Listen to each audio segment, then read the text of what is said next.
2020년 코로나 팬데믹 때만 하더라도 지난 200년 동안 풀었던 화폐의 량을 고작 한 달 만에 풀어버릴 정도로 단기간에 막 풀어버렸어요. 2021년부터 인플레이션이 올라가더니 이제 9% 가까이 치솟습니다. 사람들이 깨달은 거예요. 아, 큰일 났구나. 그때부터 이제 금 가격이 반응을 제대로 하기 시작합니다. 사실 지금도 1970년대와 같은 화폐 시스템이 시기이기 때문에 가격이 오르고 있는 거고, 실제로 매도를 할 때는 매도 시그널이 또 따로 있어요. 우리나라 돈으로 하면 한돈에 한 정도는 넘어야 된다는 걸 알 수가 있어요. 안녕하세요. 7년차 금 투자자이자 이제 금거래소도 운영하고 있는 조기원 작가라고 합니다. 반갑습니다. 금의 사이클이 이제 본격화됐다, 이렇게 생각을 해보는 게 좋을 것 같아요. 사실 금이 역사적으로 언제부터 슈퍼 사이클이 시작됐는가는 명확한 시그널들이 있거든요. 그냥 여러 가지 데이터 중에서 그냥 하나만 콕 집어서 얘기를 드리자면 실질금리라는 데이터가 있어요. 실질금리는 쉽게 말해서 은행 예금 이자에서 물가 상승률을 뺀 값. 그래서 내가 은행에 예금을 해두면 이득이냐, 아니면 예금을 해둬도 화폐 가치가 더 많이 떨어져서 손해냐, 이걸 이제 볼 수 있는 지표인데, 이 실질금리가 마이너스로 빠져든다. 즉 우리가 은행에 예금을 해둬도 물가가 더 많이 올라서 실질적으로는 손해를 본다라고 하는 시점부터 금가격이 상승했다는 걸 알 수가 있어요. 근데 여기서 재밌는 건, 그렇게 마이너스로 빠져들고 금의 슈퍼사이클이 시작돼도 슈퍼사이클이 초반부보다는 중반부보다는 후반부가 상승률이 훨씬 더 드라마틱해진다는 걸 알 수 있거든요.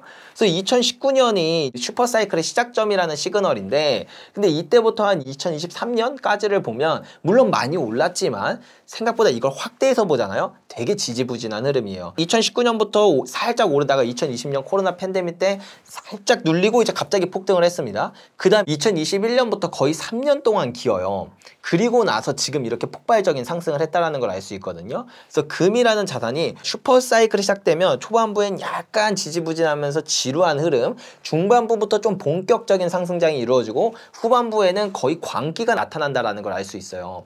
근데 금이 이렇게 슈퍼사이클이 오면 역사적으로 짧게는 9년, 길게는 13년까지 이어지다 보니까 통계적으로 보면 대략 한 10년에서 11년 정도 오른다는 걸 알 수가 있거든요. 그럼 2019년부터 사이클이 시작됐으면 대략 2030년 정도까지 가겠구나라는 걸 우리가 충분히 유추해낼 수 있겠죠. 그럼 2025년 어디에 있다? 중반부를 이제 막 지난 시점이다. 그 말은 즉 상승이 이제 좀 더 본격화되는 시작점이구나라는 걸 이해하면, 아, 2024년, 2025년에 왜 이렇게 금 가격이 뜨거웠는지를 이해하는데, 이게 시기적으로 또 충분히 그럴 시기였어서, 뭐 이거 외에도 뭐 관세 전쟁이라던가 지정학 문제라던가 있지만 이런 것들이 더 엮이면서 상승이 드라마틱하게 나온 거구나, 이런 걸 이해할 수 있다라고 생각하고, 그러면 이제 내년, 내후년은 어떨까요?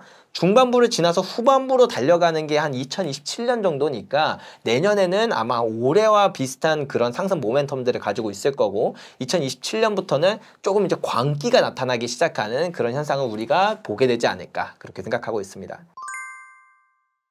가장 비슷했던 최근의 역사를 찾으라고 한다면 1971년을 예를 들 수가 있어요.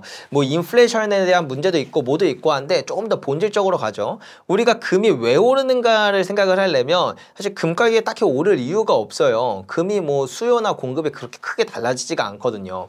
지구상에 있는 양을 다 합치면 한 26만 톤 정도 됩니다. 여기서 이게 과거랑 옛날이랑 크게 달라지질 않아요. 왜냐면 금이라는 게 처음에 만들어질 때 초신성 폭발 같은 그런 아주 특별한 일이 있어야 금이 만들어지는데, 대부분 금이 두 가지 성질이 있어요. 하나는 서로 이렇게 뭉치는, 똘똘 뭉치는 성질이 있고 의리가 있습니다. 그 두 번째는 얘네들이 되게 무거운 원소예요. 그렇다 보니까 서로 뭉쳐서 지구의 가장 안쪽 내핵이라는 곳에 많이 뭉쳐져 있습니다. 그 내핵은 인류가 지금까지 뚫었던 가장 깊은 깊이가 지각도 못 뚫었어요.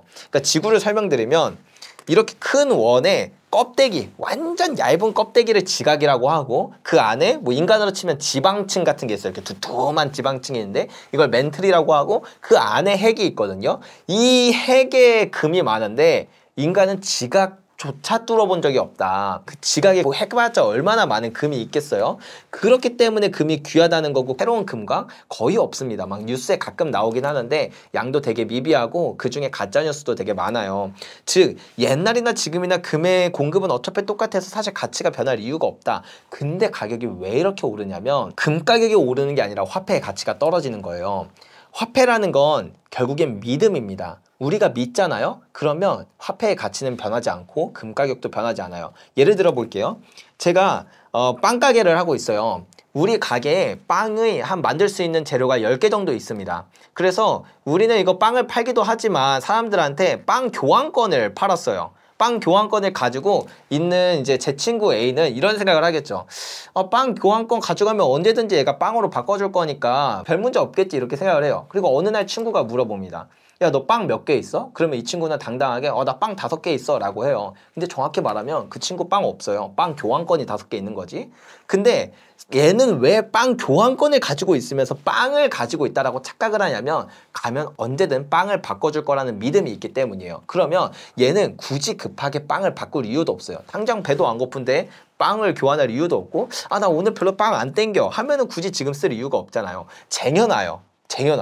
그러니까 빵 교환권을 10개 발행했는데 오늘 아무도 안 오는 거예요. 뭐 나쁘지 않은데? 한 10개만 더 발행해봐요. 그랬더니 다음날 됐더니 한 명 와요. 그래?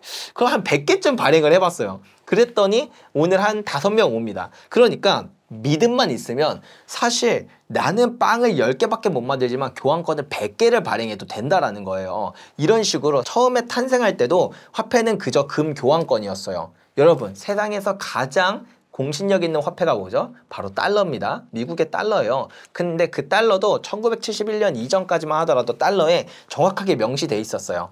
가져오면 금으로 교환해 준다고. 근데 그 문구가 1971년에 사라졌지만 어쨌든 그 얘기 드리기 조금 전에 화폐라는 건 금이랑 교환할 수 있는 교환권이에요. 근데 사람들이 믿음이 있으면 그 화폐를 아무리 많이 발행해도 금으로 당장 바꿔가지 않고 그냥 왜 바꿔가면은 금 또 보관하기도 불편하고 누가 훔쳐가면 어떡해요. 그러니까 이 화폐로 가지고 있는 거예요. 근데 어느 날 이상하다는 생각이 듭니다. 그런 것 치고 화폐가 너무 많은데? 라거나 아니면 화폐가 많아도 뭐 그 국가가 열심히 또 돈을 벌어가지고 5년 뒤 혹은 10년 뒤에라도 줄 수 있다라고 한다면 그냥 믿음은 유지가 될 거예요. 근데 이제 사람들의 믿음이 어느 순간 깨지기 시작하는 거죠. 얘네가 100년이 지나도 못 바꿔줄 것 같은데라는 그 믿음이 깨지는 순간 사람들이 다 같이 금을 바꾸러 갑니다. 그러면서 이 화폐의 가치가 100분의 1 토막, 1000분의 1 토막 막 이렇게 나는 거거든요. 이 역사는 인류 5000년 동안 매년 반복돼요. 고대 메소포타미아, 고대 이집트, 뭐 고대 로마, 고대 그리스 모든 시기에 거쳐서 매번 반복되는 패턴이에요. 왜? 금은 희소한데 화폐는 얼마든지 발행해도 되니까 화폐를 발행하다가 사람들을 믿다가 어느 임계점에 국가의 신뢰가 흔들리는 일이 생기거나 아니면 너무 많이 발행돼서 사람들이 그걸 깨닫거나 이 둘 중에 하나의 일이 생기면 갑자기 화폐의 가치가 팍 떨어지기 시작합니다. 사람들이 그 신뢰가 깨질 정도라는 건 이미 상황이 상당히 심각하다라는 거예요. 우리가 몸에 갑자기 이제 열이 확 나요. 그러면 지금 내가 아프구나 이렇게 느낄 수 있지만 암 같은 것들을 생각해 보면 몸에 이상이 나타나면 이미 그때는 한참 진행돼서 이제 돌이킬 수 없는 경우가 많다고 하잖아요. 마치 화폐 시스템이 그래요. 경제 현상으로 나타나고 사람들이 깨달을 정도가 됐다라는 건 이미 돌이킬 수 없을 정도로 이미 상황이 심각하다라는 거예요. 자, 지금 미국의 국가 부채가 37조 달러예요. 하나로 약 5경 원이 넘습니다. 근데 숫자만으로도 많지만 이게 미국이 1년에 생산하는 양, GDP랑 비교해도 120%예요. 그러니까 2차 세계대전 때보다 더 심할 정도로 부채 문제가 심각하다라는 얘기거든요. 여기다가 숨만 쉬어도 1년에 미국의 빚은 2조씩 늘어납니다. 진짜 아무것도 안 하고 숨만 쉬어도 1년에 2조씩 늘어나요. 그렇다 보니까 사람들은 생각하는 거죠. 미국이라는 국가가 뭐 화폐 많이 발행하는 거 2008년에 많이 발행했어요. 2020년 코로나 때도 많이 발행했습니다. 그때까지만 해도 그래도 믿었어요. 야, 그래도 미국인데 지금 이렇게 많이 발행해도 얘네들이 또 더 기술도 발전하고 문명도 발전하고 하면서 생산성이 혁신되고 그걸로 인해서 뭐 부채 문제 크게 문제 안 될 거야 라고 생각했는데 그 문제가 점점 깨지기 시작했어요. 2020년 코로나 팬데믹 때만 하더라도 그때 돈을 얼마나 풀었냐면 지난 200년 동안 풀었던 화폐의 양을 고작 한 달 만에 풀어버릴 정도로 엄청나게 많은 양을 단기간에 막 풀어버렸어요. 그렇게 많이 풀렸을 때도 사람들은 단기간은 믿었으니까 그게 인플레이션으로 나타나진 않았어요. 근데 우린 경험했죠. 2021년부터 인플레이션이 올라가더니 이제 9% 가까이 치솟습니다. 그런 일들을 경험하고 나서 사람들이 깨달은 거예요. 큰일 났구나. 진짜 늦었구나 라고 생각하면서 그때부터 이제 금 가격이 이제 점점 반응을 제대로 하기 시작합니다. 그래서 이렇게 시스템이 끝까지 가면 결국엔 이 문제를 해결하기 위해선 이제 과거의 역사에서도 살펴볼 수가 있는데, 이 문제가 결론이 어떻게 나냐면 딱 두 가지밖에 없어요. 첫 번째, 그냥 그 화폐 시스템이 완전히 몰락해버리면서 독일로 따지면은 바이마르 공화국 때 거의 1조 배가 상승을 해요, 물가가. 그 정도로 화폐 시스템이 아예 붕괴하거나, 같은 역사로 베네수엘라라던가 아르헨티나 같은 역사들이 있죠. 가장 최근에는 이런 것처럼 화폐 시스템이 아예 붕괴해버리거나, 혹은 두 번째, 화폐 시스템을 갈아엎습니다. 화폐는 태어날 때부터 어느 정도 수명을 가지고 태어나요. 인간처럼 이제 좀 쌩쌩했던 막 전성기 시기도 있고 어렸을 때도 있고, 그 다음에 나이가 들어서 노인이 되기도 해요. 노인이 된 화폐를 이제 다시 쌩쌩한 화폐로 바꾸는 그런 화폐 시스템의 변화가 일어나긴 하거든요.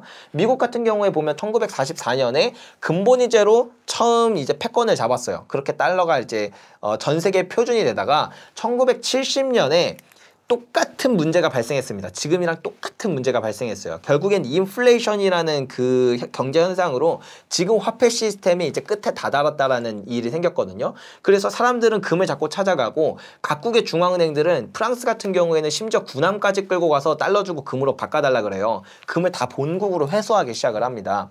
그러니까 미국이 이제 지금의 달러 시스템은 끝났다라고 생각을 해서 이때 묘수를 냅니다. 화폐 시스템을 다시 갈아엎어요. 그전에는 근본이제라고 해서 금이 담보가 된 화폐 시스템이었는데, 1971년 이후에 페트로달러 시스템이라고 하는 원유가 담보가 되는, 원유가 가장 핵심 자원이 되는 그런 달러 시스템으로 갈아엎었어요. 그러고 나서 미국의 패권이 아직도 유지될 정도로 이렇게 달러 패권이 쭉 유지가 됐는데, 지금 또 한 번 온 거예요. 지금은 경제현상으로 나타났죠. 결국에 이 달러가 완전히 몰락해버리든 아니면 새로운 화폐 시스템으로 넘어가든 둘 중에 하나를 택하게 되는데, 재밌는 건 뭐냐면 완전히 몰락하는 달러 화폐 시스템으로 넘어가든 그 과정 가운데서 지금의 달러 화폐 시스템은 사라져야 되기 때문에 1971년 이전의 화폐 시스템이 사라지고 1971년 이후의 화폐 시스템으로 넘어가는 것처럼, 이 넘어가는 과정 가운데서 화폐의 가치가 재평가가 이루어집니다. 그리고 그 과정 가운데서 금 가격도 재평가가 이루어져요. 그래서 1971년에 26배나 상승을 하고 나서야 진정될 수 있었던 것처럼, 사실 지금도 화폐 시스템이 바뀌는 과도기에 있어요. 그렇기 때문에 지금도 금 가격이 이렇게 많이 무섭게 오르는 이유, 바로 1971년처럼 1933년처럼 그 다음에 이제 로마 시대 때나 그 다음 원나라 때나 혹은 스페인 제국 시절이나 프랑스 시기처럼 화폐 시스템이 변하는 시기이기 때문에 가격이 오르고 있는 거고, 마치 지금은 1970년대와 같은 그런 상승이 나타나고 있는 거다, 이렇게 생각하시면 될 것 같습니다. 이거는 확실한 역사가 있어요. 이제 보통 이렇게 재평가가 이루어질 때 어떻게 바꾸느냐가 총 세 가지가 있거든요. 첫 번째는 국가가 강제로 금 가격을 재평가하기도 해요. 미국만 보더라도 1933년에 이제 그 대공황이 끝나고 나서 화폐가 막 풀리기 시작하니까 사람들이, 야, 달러 이거 믿을 수 있는 거 맞아? 미국 지금 경제도 안 좋고 부채 문제도 상당히 심각했어요. 미국이 이제 2차 세계대전 기간 동안 그 부채가 정말 급격하게 폭증을 하다 보니까 거기다 화폐도 너무 많고, 그리고 미국의 경제력은 상당히 떨어지고, 지금이랑 상황이 똑같죠. 그렇다 보니까 이 당시의 대통령이었던 루즈벨트 대통령이 금 몰수법이라고 하는 행정명령을 내려요. 지금부터 은행문 닫아다. 그리고 만약에 우리 국민 중에 누구라도 금을 소유하면 너는 징역형 10년이야. 그러니까 국가에 금을 가져오도록 해 라고 해요. 사람들이 내놓겠나요? 안 내놓죠. 그러니까 이게 사람들이 강제로 뺏으려고 하니까 더 꽁꽁 숨기는 거예요. 그러니까 루즈벨트 대통령이 묘안을 내요. 뺏지 말고 그냥 알아서 내놓게 하자라고 하면서 은행이나 이제 어떤 이제 벽만 되면은 다 선전 문구를 써요. 금을 가지고 오는 사람 애국자, 금을 숨기는 너 매국노, 이런 식으로 선전을 하고, 라디오에서도 항상 틀고, 그렇게 금을 가지고 오는 뭐 연예인이라던가 그런 정치인들 있으면은 대대적으로 이 사람이 진짜 애국자라는 식으로 이렇게 홍보를 해요. 그렇다 보니까 사람들이, 그래 내가 뭐 금 가지고 있으면 뭐하냐, 우리 나라 망하면은 끝나는 건데 하면서 일단 나라부터 살려고 봐야지 하면서 이제 금을 내놔요. 여러분들 나이대가 있으시면 아마 IMF 때 기억을 하실 거예요. 그런 식으로 하니까 금이 정말 빨리 모여요. 그러니까 제가 아까 말씀드렸던 것처럼 금 가격을 재평가할 때는 화폐, 그동안 풀렸던 화폐의 양과 금이 일치가 되는 수준까지는 올려야 사람들이 이제 불안감이 해소되면서 화폐에 대한 신뢰가 다시 쌓이기 시작하거든요. 그리고 그렇기 때문에 금에 대한 충분한 매집을 했으면 이제 금 가격을 바꿔야겠죠. 그래서 20.67달러였던 금 가격을 35달러로 재평가하기 시작합니다. 그래서 하루 만에 달러를 보유한 사람은 마이너스 40%에 가까운 하락을 경험을 하게 된 거예요. 그런 식으로 이제 강제로 금 가격을 1대1 매치시키는 수준으로 정부가 재평가하는 일도 생기고, 아니면 1970년대처럼 국가가 재평가하는 게 아니라 자유시장에 맡겨서 재평가되는 그 수준까지 가격이 오르도록 내버려두는 경우도 있어요. 근데 이럴 경우는 이 바닥에 있었던 게 요 정도까지 오르면 이 다음부터는 불안함은 해소되는데 사람들이 약간 그 투기 심리가 작용하기 시작해요. 이제 야수의 심장이 시작되는 거죠. 야, 금 가격이 한 번 오를 때 많이 오르네. 이거 딱 한 달만 넣었다 빼면 한 20% 먹지 않을까? 약간 이런 느낌으로 투기 심리가 붙으면서 자유시장에 맡기면 재평가되는 가격 이상까지 올라가는 현상이 나타납니다. 보통은 이 두 가지 중에 하나로 일어나는데, 지금을 기준으로 볼 때 지금 국가가 과연 재평가할 수 있겠는가라고 하면 일단 시장 자체가 너무 넓어요. 옛날에는 금 시장 하면 네덜란드 시기에는 암스테르담이, 그리고 이제 영국 패권 시절에는 런던이 이렇게 금시장의 중심지였고, 거기서 대부분의 금거래가 이루어졌기 때문에 뭐 이렇게 재평가를 한다던가 하는 게 생각보다 간단했어요. 근데 지금은 런던, 뉴욕 이 두 가지가 꽉 잡고 있기는 하나, 지금 중국은 상하이 금거래소를 2002년에 설립해서 벌써 20년 만에 아시아에서 가장 큰 금거래소가 되었고, 그 다음에 이제 이란 같은 경우에도 이제 두바이 금거래소가 상당히 크게 성장하고 있고, 인도 금거래소가 되게 빠르게 성장하고 있어요. 이런 것처럼 그 금을 거래할 수 있는 곳들도 더 많아지기 시작했기 때문에 미국이 단독적으로 사실 금 가격을 재평가하는 것도 어렵고, 금 가격을 재평가한다라고 한다면 이게 과연 미국에 있어서 좋은 건가 따질 때 미국이 결코 그걸 선택하고 싶지는 않을 거예요. 왜냐하면 미국이 1933년에 제가 재평가를 했다고 했잖아요. 그때 미국이 금보유량이 얼마였냐면 2만 톤이었어요. 2만 톤이 얼마나 많은 건지 말씀드릴게요. 그 당시에 전 세계 금의 70%를 미국 혼자 독점하고 있는 수준이었다라는 거예요. 그러니까 금을 재평가하면 전 세계에서 가장 부자인 나라, 가장 파워가 센 나라가 되기 때문에, 원래 1944년에 이제 2차 세계대전 끝나고 브레튼 우즈 체제로 넘어가면서 그 브레튼 우즈라는데 이제 세계 정상들이 다 모였어요. 근데 그 시기 때 가장 입김이 셌던 건 영국이었죠. 영국의 패권을 가지고 있었고, 그리고 영국의 그 대표적인 경제학자 케인즈라는 사람이 있어요. 우리 이제 경제학 공부하면 그냥 경제학의 아버지라고 불리는 사람이거든요. 얼마나 똑똑하고 얼마나 그 파워가 있었겠습니까? 근데 이 케인즈는 근본이제를 하지 말고 방코르 시스템이라는 걸 하자라고 이야기를 했어요. 이게 좀 설명하면은 좀 긴데, 그냥 쉽게 말해서 금뿐만 아니라 뭐 석유도 담고 뭐도 담고 하면서 이렇게 한 바스켓을 담아서 이걸 담보로 화폐 시스템을 만들자고 하는, 사실 지금 생각하면 정말 혁신적인 시스템이거든요. 그걸 냈는데 미국에서 바로 까버립니다. 당시에 이제 국무장관이었던 헨리 키신저가 말도 안 되는 소리 하지 마, 돌아가, 이렇게 하고 근본이제로 밀어붙여서 근본이제가 됐어요. 왜? 근본이제를 하면 전 세계 금을 70%를 보유하고 있는 미국이 짱이 되니까. 그래서 그때는 금으로 돌아가고 싶었을 거예요. 하지만 지금은 좀 애매하죠. 미국이 전 세계에서 가장 많은 금을 가지고 있는 건 맞아요. 8,133톤 공식 보유량을. 근데 그게 이전처럼 압도적이냐라고 하면 그렇진 않아요. 중국도 금을 정말 많이 보유하고 있고, 공식적인 양만 2,000톤이지 사실 그 중국이 금을 매입할 때 보고를 잘 안 하는 걸로 유명해요. 보고는 IMF 해야 되는데 굳이 보고해서 좋을 게 없잖아요.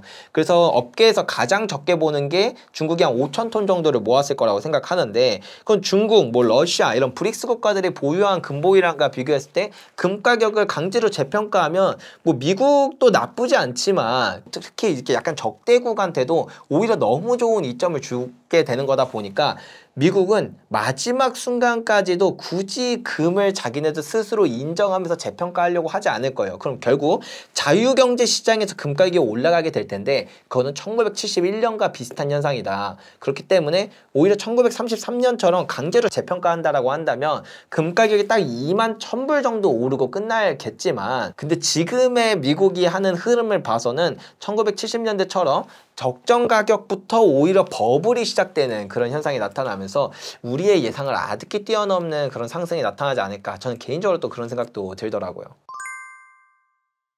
일단 기본은 5천년의 역사에서 늘 말했던 것처럼 국가가 보유한 금보유량과 그 다음에 발행한 화폐량, 이게 일치되는 시점 그 이상까지 올라요. 그게 이제 미국의 금보유량이 8,133톤, 그 다음에 사실 발행한 화폐량이 제가 늘 M0를 기준으로 말씀드리거든요. M0가 뭐냐면 본원통화라고 해서 중앙은행이 발행한 양을 말해요. 근데 이게 사실은 그 예전에는 대체로 그거가 끝이었는데, 근데 지금은 화폐의 개념이 좀 많이 넓어졌거든요. 돈이 어디서 만들어지나요? 라고 일반인분들한테 물어보면 그거 뭐 그냥 조폐공사에서 만드는 거 아니에요? 아니면 한국은행에서 만드는 거 아니에요? 이렇게 생각을 해요. 맞아요. 맞긴 맞는데 거기서 만들어지는 건 진짜 이만큼 일부고, 나머지 대부분의 돈은 어디서 만들어지냐면 시중은행에서 만들어져요. 뭐 국민은행, 기업은행, 이런 은행들이요. 거기서 어떤 방식으로 만들어지냐면, 예를 들면 은행에 1,000원을 예금했어요. 그러면 은행은 그 중에서 100원만 남기고 900원을 다른 사람들한테 대출해줘요. 그러면